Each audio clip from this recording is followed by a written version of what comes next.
afternoon, everybody. Welcome to this week's Insight Thursday. I'm really happy to be the moderator for today's session. My name is Wendy Walker, and I'm the Chief of the Social Development Thematic Group at ADB. It's my pleasure to be here today to introduce my colleague, Argo Roy, who's going to give a talk on strengthening climate resilience at scale while leaving no one behind. Argo is working in the climate change and disaster resilience team here at ADB. He has many years of experience in the field of climate and disaster resilience, especially in the context of urban resilience, resilient infrastructure, community resilience, and post-disaster recovery and reconstruction. He's also been leading ADB's work on adaptation and developed over the last few years the very interesting Community Resilience Partnership Program, which aims to help Asia and Pacific scale up investments in climate adaptation, especially at the community level, targeting the nexus between climate change, poverty, and gender. So addressing climate change requires a multi-sectoral approach, and the nexus of climate, poverty, and gender requires explicit attention. Climate change and disaster risks are increasing, and people are living below or just above the poverty line are disproportionately affected and highly vulnerable and at risk. And without action to address these structural inequalities that are the underlying drivers of vulnerability and build resistance to climate change and disasters, there's a risk that the number of poor and near poor households in Asia and Pacific will continue to rise over time with increasing vulnerability. This also requires explicit attention and investment in strengthening their resilience. Within communities, women and girls are also disproportionately and differently impacted due to gender and pre-existing gender inequalities and gender norms. They require particularly targeted support that promotes their abilities to participate in climate resilient activities. So ADB is committed to fully align with the Paris Agreement and has set the climate finance targets under Strategy 2030 very ambitiously. The Community Resilience Partnership Program that we're going to be discussing today has been developed in response to the recognition that there is a significant gap in adaptation finance, especially for investments at the local level that benefit the poor and vulnerable. So with that very brief introduction and sort of contextualizing of the talk, I hand over for what I'm sure will be very interesting to Argo to take us through. Thanks, Argo. Thank you, Wendy, so much. I hope you guys can hear me, and very good afternoon, everybody, colleagues in Manila, and thanks for joining this Insight Thursday. I do want to start my presentation by saying that the climate crisis is already here, and countries and communities in the Asia-Pacific region are already facing the impacts of climate change. But the scary part is, as per science, in 10 years from now, 20 years from now, the impacts that we will face is unfortunately going to be many, many-fold more than what we are facing currently. So if we were petrified by looking at the impacts of Pakistan floods last year, I think we have to be prepared that there will be many more such events in the future, unfortunately, in the region. So of course, this underscores the importance of building resilience, as Wendy talked about, and resilience across the system. But the issue is that if we need to build resilience at scale and with the urgency that's required, keeping in mind we have limited resources, it's also important for us to rethink that what should be our focus, where can we make the maximum most impact, and how can we leverage the wider capacity, whether it's through partnerships, through knowledge, through financing, so that our impacts are multiplied. So with that, I will make a very brief presentation. My presentation is structured in 3 parts. One is discussing the issues. Second is some of the potential solution. And the third, as Wendy mentioned, I'll briefly introduce the Community Resilience Partnership Program. Talking about the issues, for me, there are 3 key issues we should keep in mind. One is this climate, poverty, gender nexus. Wendy already highlighted that we know that poor and vulnerable population, that is people who are living in vulnerable communities, low-income communities, have limited access to resources, to livelihoods, to assets, to financial services, are disproportionately impacted by climate risk. There is enough statistics, for example, from Bangladesh, which shows in the past 20 years, the districts which have been repeatedly hit by climate shocks are the districts that have made the least progress in reducing poverty. The modeling work from the Philippines shows that if you look at the Eastern Seaboard region, 1/3 of the population that live near poverty line will actually drop back into poverty with increasing frequency and intensity of tropical cyclones or typhoons. The assessment by World Bank globally shows that by 2030, we can expect more than 100 million additional people becoming poor in developing countries, and a large number of this will come from Asia and the Pacific region, specifically South Asia region, which means that we need to have more emphasis on the work on the climate and poverty nexus. Wendy also talked about the importance of women, because women face disproportional and different kind of impacts, both women and girls. And there's again enough evidence from the region where we have seen after disasters where girl child are often the first who are taken out of school. Similarly, we have seen in countries like Nepal and Bangladesh, where because of seasonal migration, men tend to migrate to urban areas and women are left behind in rural areas taking care of families and are much more vulnerable. So there's importance of climate, poverty, gender, and looking at it together and seeing what solutions are required becomes absolutely critical to me, at least. The second point is that there is an underlying assumption in our work that when we say we are building resilience, it's automatically addressing inequality, which is not the case, unfortunately. So there are, again, many evidence globally which says that resilience building work has not really directly impacted the lives of the poorest population.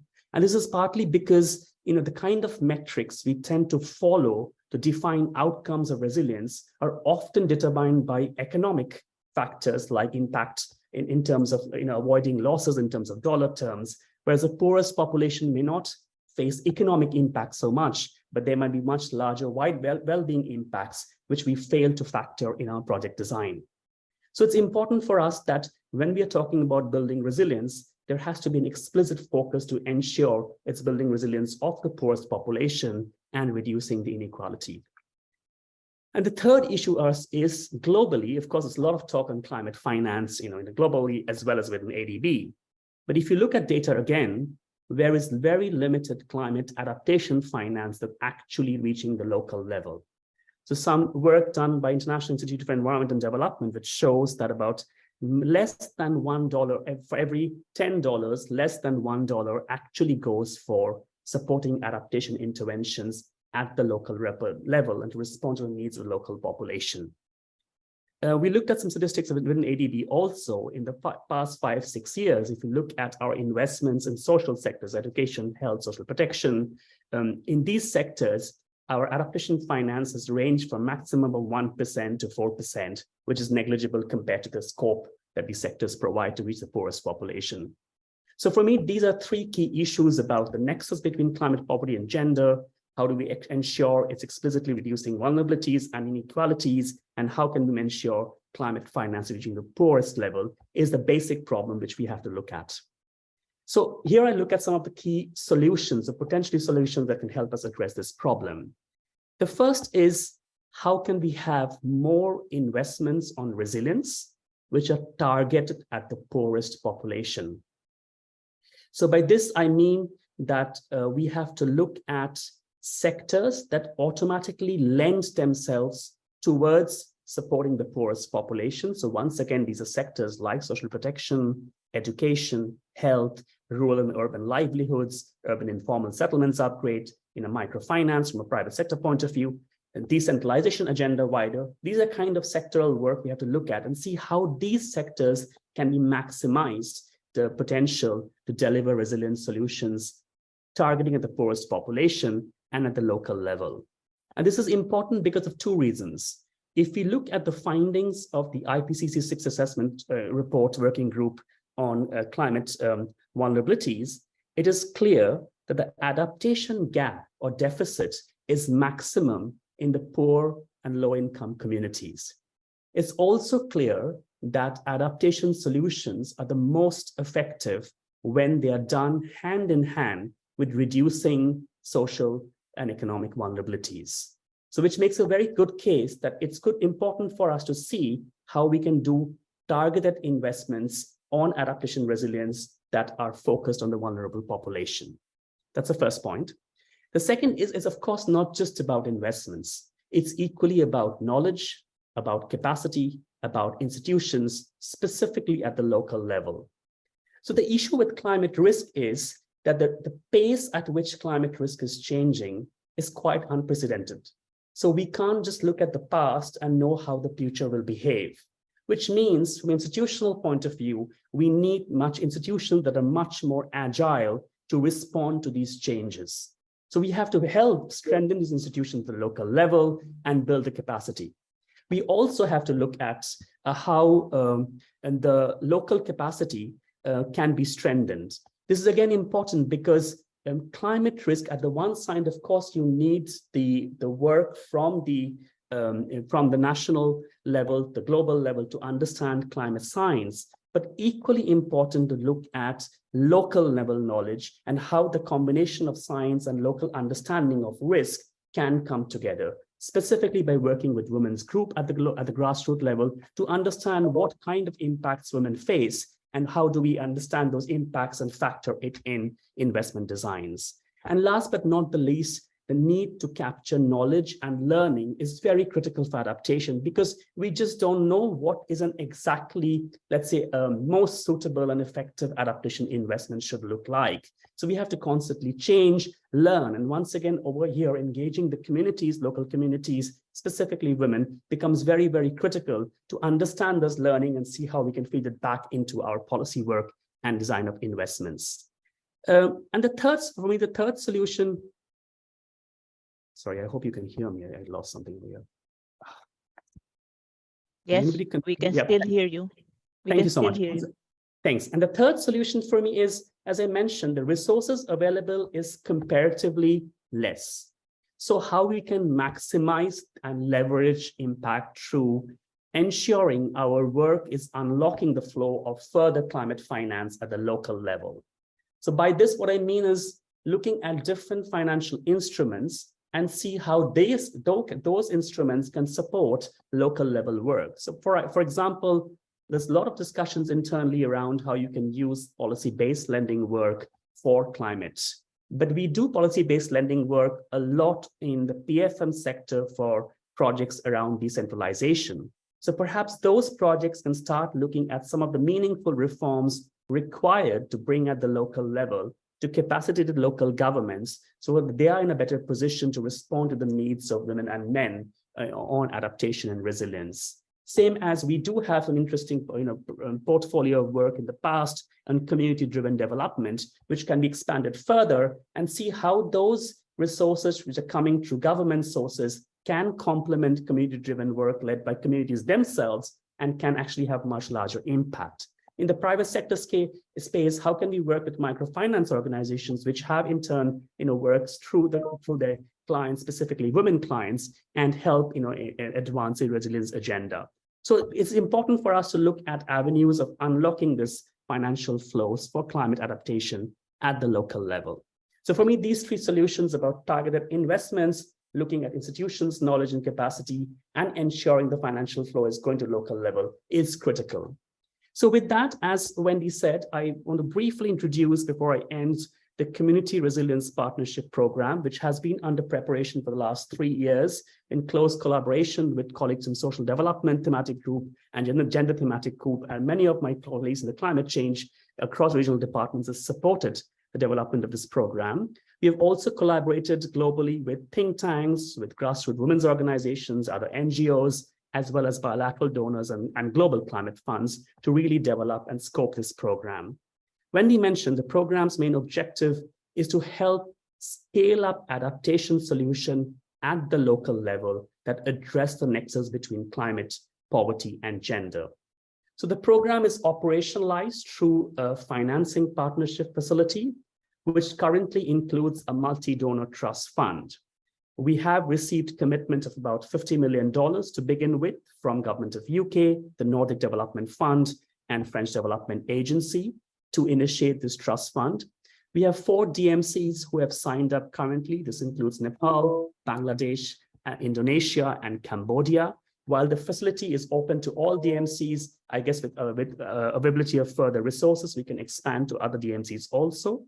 And the main support the Trust Fund will provide is to help countries do the real upstream analytical work in the context of poverty, climate, and gender, and to see what kind of changes need to be brought in poverty reduction related policies and programs in terms of development of those programs and delivery of those programs in the context of changing climate. So I think we look forward to working closely with colleagues from, example, ERCD, on see how we can do this upstream analytical work with countries to really inform the design and delivery of poverty reduction programs in the changing context of climate change.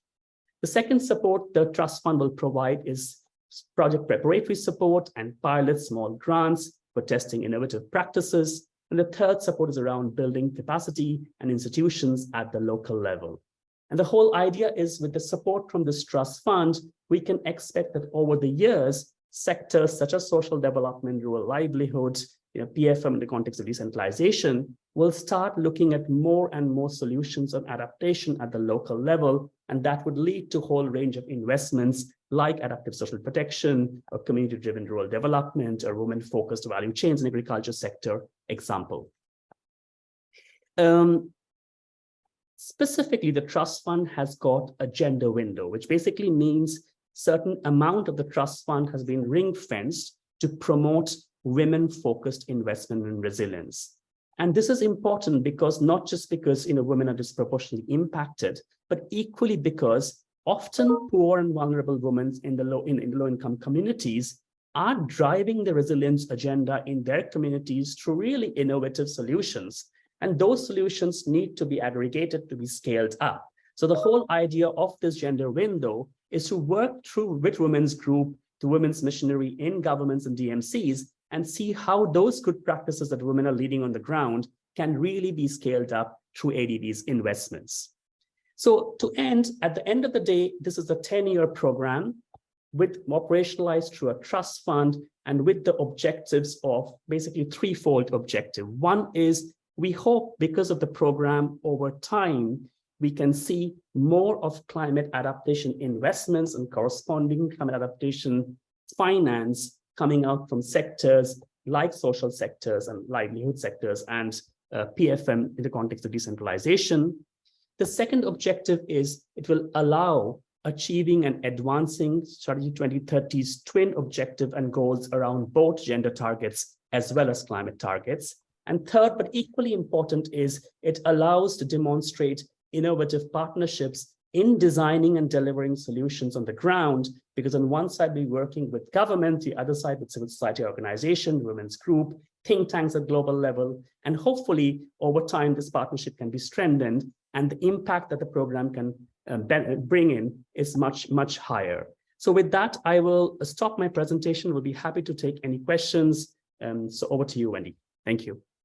Thank you, Argo. A really fascinating and wonderfully compressed presentation on the range of issues and then the kind of response that you've been developing through the CRPP, which is really excellent. And to that range of ways in which you articulated it's relevant. It's also for Strategy 2030. It's also very relevant for that first operational priority on addressing remaining poverty and inequality. Really gets to the heart of that. I'd like to open up for questions. Please raise your hand, put something in the chat. Raising the hand is a little bit difficult. It's 144 people, so which is wonderful. If you have a question, please put it in the chat or just open up your mic and go ahead and say. Priya, I see that you're open. Ricard, thank you. Okay, thanks, Wendy and Arja. Very useful and inspiring presentation. And it's good to see that this new trust fund is available for us in operations. And Arja, we have met in the corridor a few times and we have agreed to meet and so on. I see now, for instance, that the process of preparing the next CPS in Cambodia is commencing, right? I think this would be a great opportunity where the whole concept of working with the social sectors and pushing harder for adaptation will be very critical if we see that there is a misbalance between adaptation and mitigation going forward. And I think it needs to be anchored in some of the CPSs as we move to the next generation of projects.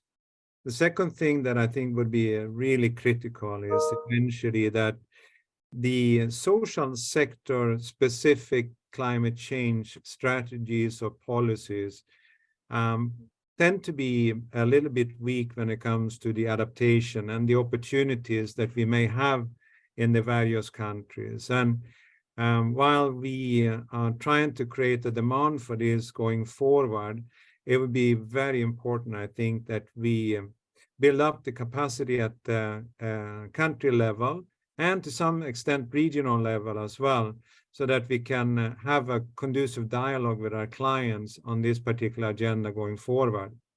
And yes, I do have a project as well, and I would like to understand on how quickly we could access resources, particularly for doing a good analytics and assessments that we can present to the client in such way that they would be willing to even use their loan to introduce some of the locally more interesting proven technologies that we can use in our project going forward. So I'm sorry for being a bit long, but I'll stop there. Thanks, Ricard. Argo, you wanna respond, and then we can. Shall we take a couple of questions, Wendy, and then come back? Okay. I mean, related to Ricard's question is from Heidi, asking about how can CSOs access the fund, and how can NGOC also help to promote CRPP with the CSO engagement. And there's also a question from Rachana. I think you go ahead and open your mic and ask. Thank you, Wendy. Thank you, Arya. I always like this presentation. I've heard this before as well. One thing caught my eye is, you very correctly said that, this local level institutions need to be strengthened. This is very critical. But then going forward, I noted that one of your slides said that you propose to scale up ADB's climate actions through social sector, gender, and livelihoods. So this is where I just wanted to check whether, I know these are all important, but then scaling up only through these 3 areas, or because, the scale up will definitely also require local public institutions, and also you talked about the kind of demand and supply side governance, where there is a demand from the communities or the civil society organizations, as now Heidi has also pointed out, that demand is also important, and at the same time to fulfill that demand, the supply side, which is the public institutions, also need to be ready. So these climate actions need to be implemented effectively when these demand and supply meets together. So we can, maybe it's already there, and but without saying, social sectors, definitely gender, livelihoods, these are all a part of local governments or subnational governments' mandates. But then I also, what I feel is, in a decentralized settings and multi-level governance, the planning and budgeting sometimes, or most of the time, are not aligned or connected. And because of these, many of the plans and programs do not get very, well implemented, or they're not aligned, and somehow that efficiency is lost there. So, in terms of strengthening the local public institutions, I think it's very important that we also, as a part of the institutional strengthening, we strengthen their planning, budgeting, and really putting together some systems that help them develop their efficiency. So I just thought that we can maybe make this more explicit or specific. So that's a thought. Thanks.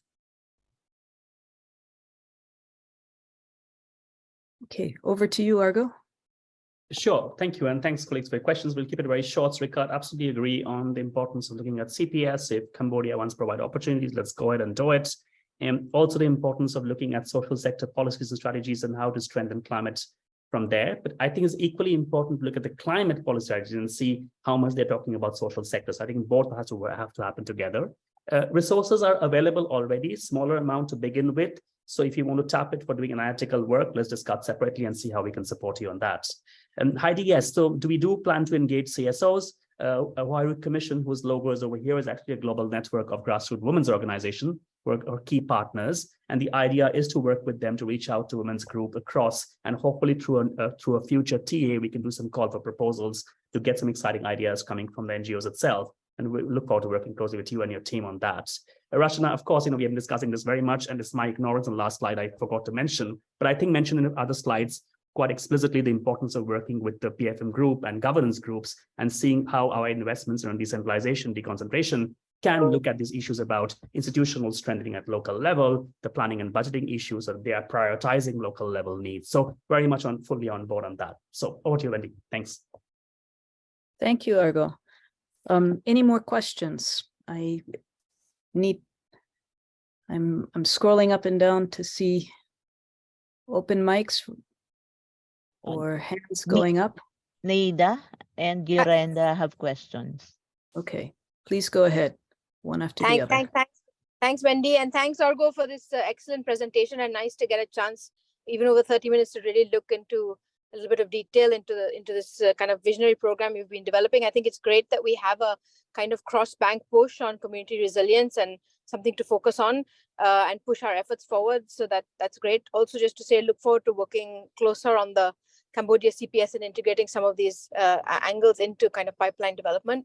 My question today was really around if you're planning to use the program or if you already have built it into the program, kind of the push to better measure adaptation and investments around community resilience, whether you've taken a look or you've developed with donors, the indicators you would use to measure whether this is an effective investment or use of funds or not, and through that, if you're going to strengthen some of the projects you work with, the way they measure resilience, which I think we know is a little bit of a gap in the bank. Thank you. Thank you, Nida, and then Yurendra. Yeah, thank you, Wendy. Thank you, Argo. Brilliant presentation. Really enjoyed it. I have a comment or a point for clarification, Argo. On the nexus, climate, poverty, gender, what that comes to mind is, it's almost a given by definition that poor people are vulnerable to shocks, whether that is climate or health related or what have you. So just wondering if you probed into what are the climate specific or climate unique features that makes them that particular group more vulnerable. I welcome your thoughts on, for example, you mentioned the social protection, and I think that's including climate related trigger is a key component. But again, does it go far enough? Because you are basically providing safety net to people who by definition are probably living in very vulnerable areas, and perhaps because of their income or what have you, they've been living in a particular context that makes them vulnerable. So I was wondering if you've also been thinking about the location as a binding constraint in this nexus, and how you can, whether you're talking about decentralization or what policies you have, we should be thinking about resettlement as a measure to move such people from the vulnerable areas that they're living in. Thanks. Thank you. If I can come back, Wendy, very quickly. It's Naida, thanks for your support and suggestions.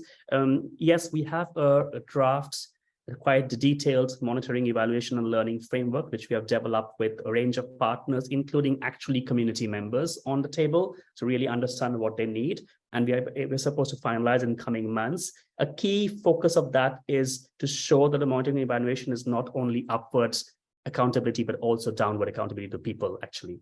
And happy to share with you separately. Yurendra, excellent question. And yes, its nexus is quite evident, but unfortunately, the investments don't show going money towards that direction. If you unpack the climate risk factors, the key factors that contributes is exposure and vulnerability. And exposure, poor people by default often living in hazard-prone areas, as you rightly said, which makes them more exposed and more at risk. And the whole issues of vulnerability we talked about already. So yes, Social protection is one of the mechanisms which can help, to absorb some of the shocks, but of course, it's not the only one. And what he talked about, land use issues are looking at more, I would say, forward-looking and perhaps, I would say brave issues around resettlement is something we have to discuss. We can't avoid it, specifically when it comes to issues around low island communities, etc., where perhaps there'll be no solutions available. So with that, I will stop, hand it back to Wendy. Thank you. Wow, Argo, excellent, and right on time. This has been like a very fast hors d'oeuvre. The Insight Thursday is a fast talk, but this has been a really inspiring talk, and we thank you, Argo, for that. Also hope that this new trust fund really will be catalytic and that colleagues are inspired to take it up and to demonstrate in the ways that many of you have just raised just now. So that's the end of Insight Thursday, but thanks so much. Almost 145 of you were here today to listen to this. So I hope that you'll head back out and take this up with Argo and look for opportunities for linking in yourself to the trust fund. Thank you. And thanks everybody for joining. Thanks, Wendy. Thank you.